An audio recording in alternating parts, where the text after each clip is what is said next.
jangan lupa untuk subscribe channel YouTube Mary Riana karena subscribe itu gratis. Hai. Saya terima kekalahan saya sebagai calon gubernur DKI Jakarta.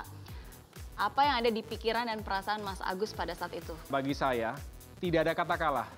Yang adalah kata belajar. Sometimes you win, sometimes you learn. Kadangkala kita menang, kadangkala kita harus belajar mengambil hikmah dari setiap kegagalan ataupun ketidakberhasilan yang kita alami. Oleh karena itu, menurut saya, kita jangan pernah takut gagal, jangan pernah takut kalah. Keluarga adalah sumber kekuatan untuk menjalani kehidupan. Bagaimana peran keluarga dalam kehidupan seorang Agus Yudhoyono? Temukan jawabannya di sini. Dari impossible jadi impossible. Mas Agus menjawab pertanyaan tadi ya, gagal mungkin dianya nggak masalah, cuman dia merasa bersalah mengecewakan orang-orang yang sudah mensupport khususnya keluarga. Gimana caranya? Ya, saya pikir pertanyaan Galuh tadi sangat humanis dan saya juga pernah mengalami hal semacam itu. Ketika kita gagal, apalagi kita tahu orang tua kita, sahabat-sahabat kita sudah berjuang membantu kita juga untuk berhasil. Tentu kita juga punya perasaan takut mengecewakan lagi dalam hal-hal berikutnya. Tapi harus kita buang jauh-jauh itu. Karena itu tidak akan menjadi energi positif untuk kita. Dan yakinlah, apalagi orang tua, pasti akan sangat memahami ketika putra atau putrinya mengalami kegagalan. Justru orang tua adalah menjadi yang pertama akan membantu kita bangkit lagi. Termasuk menyemangati, memotivasi kita untuk maju terus ke depan, termasuk bangkit dari kegagalan tadi. Bahkan saya mengutip doa Jenderal Douglas MacArthur, salah satunya, ia berdoa semoga anaknya tidak diberikan kemudahan, kelunakan dalam hidupnya, tetapi diberikan oleh Tuhan kekuatan agar ia sanggup menghadapi segala kesulitan dalam hidupnya. Mungkin itu juga yang sering kita alami, bahwa mungkin itu juga doa orang tua agar kita kuat. Kalau kita serba mulus, serba berhasil, serba sukses, kita tidak akan menjadi seorang yang kuat. Tetapi kekuatan seseorang karena dia ditempa. Ditempa dengan keras, kadang ia berhasil, kadang harus gagal dulu. Tetapi dengan penempaan itu maka ia memiliki ketegaran, ketabahan hati dan bangkit lagi. Jadi saya doakan Galuh, kalau berani bangkit dari kegagalan, ceritakan dengan baik kepada orang tua dan orang-orang terdekat. Mereka pasti akan mendukung Galuh untuk bisa bangkit dan sukses ke depan. Semangat Galuh. Jadi memang kegagalan, kesulitan itu menjadi bagian penting dari sebuah perubahan ya. Salah satu contoh perubahan yang dialami oleh seorang Agus Harimurti Yudhoyono, kita lihat foto berikut ini. Nah, ini foto dari Instagramnya Mas Agus. Terus judulnya, captionnya maafkan aku yang dulu. Dulu nakal banget ya. Iya. Jadi apa nih maksudnya? Ini foto umur berapa, masih ingat nggak? Ini kalau tidak salah kelas 3 atau 4 SD gitu. Ini di Timur Timur, seingat saya ini dulu nih. Timur Timur? Iya, kita pernah tinggal di Timur Timur. Ini supaya kekinian aja, maafkan aku yang dulu kan lagi kekinian banget kan. Iya. Tapi memang transformasi seseorang itu akan melewati berbagai fase. Dan setiap orang punya keunikan, tidak pernah sama. Dinikmati setiap fase itu. Ya, saya yakin bahwa ketika kita semakin tumbuh dewasa, kita dapat mengapresiasi apa yang telah kita lalui.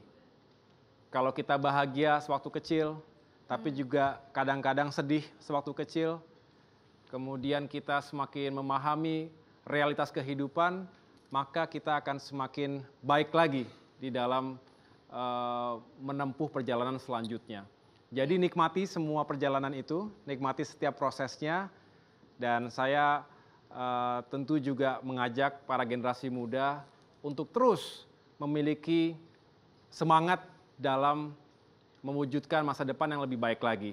Ingat, harus berproses, tidak ada yang instan, dan lakukan itu dengan sebaik-baiknya. Baik.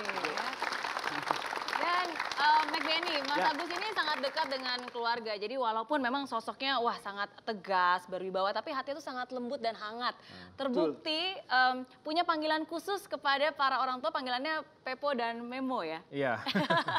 Pepo dan Memo. Pepo ya. dan Memo. Ada nggak sih wejangan yang selalu diingat sampai saat ini dari Pepo atau Memo, alias dari Pak SBY atau dari Ibu Ani?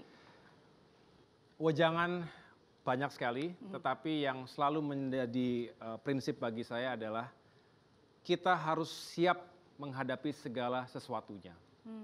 Kembali saya menyampaikan di sini bahwa dalam kehidupan kita seringkali kita tidak bisa memilih apakah kita menghadapi peluang A, kemudian peluang B dengan konsekuensi A dengan konsekuensi B.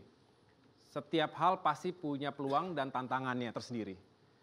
Yang penting kita mempersiapkan diri dengan baik.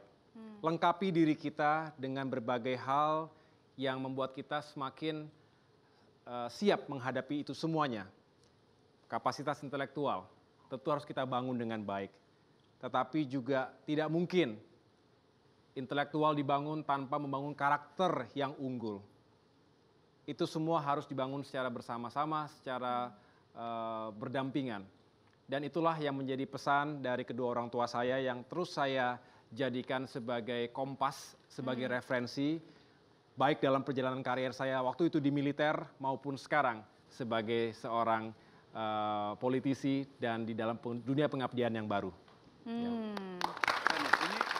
Oh tadi udah ngomong tentang arti keluarga, peran penting orang tua. Sekarang bagaimana peran seorang istri? Iya, sangat penting karena ia tentu sebagai pendamping yang setiap saat setia menemani kita dalam suka dan duka. Jadi orang mengatakan di balik seseorang yang sukses pasti ada pendamping yang setia dan selalu mendukung. Bagi saya ada 3 perempuan yang selalu berada di sekeliling saya. Wah, ada 3? Ada 3 nih. Nah, istri tentu sebagai pendamping di samping saya. 2 lagi nih Mas. Yang selalu mengikuti saya dalam setiap perjuangan. Yang kedua tentu ibu saya, mendorong dari belakang. Dengan doa, dengan support, lahir dan batin. Dan yang di depan adalah anak saya perempuan, Almira, yang menuntun saya untuk mewujudkan mimpi dan cita-citanya. Mudah-mudahan itu semua menjadi kekuatan saya ke depan. Betul, karena tadi McDenny ini juga ada 3 Betul, wanita 3 dalam hidupnya wanita. ya. Yang pertama istri saya, yang kedua bayangan istri saya yang selalu marah-marah, yang ketiga istri saya yang sering ke mall. Ya, tapi memang harus kedekatan dengan keluarga itu yang sebenarnya penting sekali karena itu yang menguatkan kita, yang membahagiakan kita. Senyum anak kita saja bisa menghapus semua permasalahan yang kita hadapi di pekerjaan kita misalnya. Itu tentu kita rasakan bagi kita yang sudah berkeluarga. Bagi yang belum, silakan cari sendiri. Jangan minta dijodoh. Kita lihat ini salah satu fotonya. Nah, dengan istri tercinta Mbak Anissa ya dan anak Almira. Ini foto lagi ngapain Mas Agus? Ini saya sedang menghadiri acara pameran science project ya di sekolahnya, sekaligus juga pembagian raport kalau tidak salah waktu itu. Saya juga mencoba untuk menyempatkan diri walaupun waktunya terbatas, tetapi kita tidak boleh kemudian menghilang dari kebutuhan anak kita terutama yang masih kecil. Mereka butuh atau anak kita butuh figur orang tuanya, bapak dan ibunya. Oleh karena itu tentu kita harus meluangkan waktu sesibuk-sibuknya kita. Walaupun cuma 30 menit, tapi mendampingi anak kita mengerjakan PR misalnya. Mendampingi ia sedang siap-siap untuk ujian besok paginya. Itu sangat bernilai untuk perkembangan si anak. Oleh karena itu kita harus bersimpati, berempati kepada ada adik-adik kita, anak-anak kita yang sudah tidak memiliki orang tua. Kita harus sayang betul, kita harus mengasihi mereka. Karena mereka membutuhkan kasih sayang itu. Oleh karena itu kita yang masih punya anak dan kita masih punya orang tua, kita harus juga berbagi kebahagiaan, berbagi perhatian dan berbagi waktu dengan mereka semuanya. Baik. Ada yang bertanya lagi lewat sosmed Mas Agus? Boleh. Kita lihat pertanyaannya. Nah, dari Umi Fitri, Apa alasan terkuat Mas Agus memilih Mbak Anissa Pohan sebagai calon ibu dari anak-anak Mas Agus? Kamu ini juri pemilihan. Pertanyaan apa itu? Iya, ini kepo banget ya. Iya. Mau saya jawab nggak Mas? Yang ini mau saya Tolong jawab. jawab bisa. Oh, boleh. Maaf untuk Umi, bukan Mas Agus yang milih Anissa ya, tapi Anissa yang milih Mas Agus. Ya tentu saya memilih Anissa sebagai pendamping saya, insya Allah karena saya melihat kebaikan hatinya dan juga ya cantik rupa maupun cantik hatinya. Gitu. Beda jawabannya sama saya.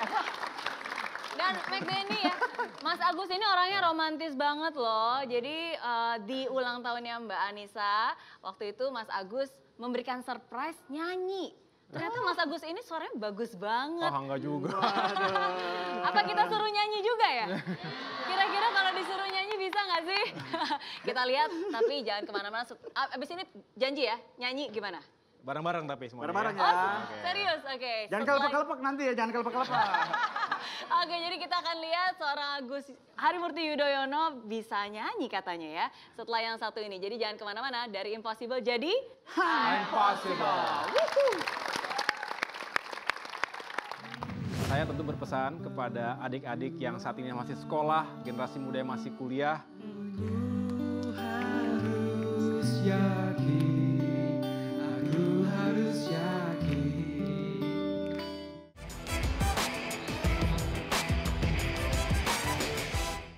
Hai friends, terima kasih ya kamu sudah menonton I'm Possible episode kali ini. Nah, untuk kamu yang ingin nonton langsung I'm Possible di Studio Metro TV Jakarta langsung bersama saya, bisa langsung kunjungi link di bawah ini ya. Nanti kamu bisa daftar dan kamu akan masuk ke dalam grup WhatsApp. Di sana akan ada langkah-langkahnya. Dan pendaftaran gratis. Jadi tunggu apa lagi? Daftarkan diri kamu sekarang juga, bawa teman yang banyak, dan sampai ketemu di studio Grand Metro TV. Oke?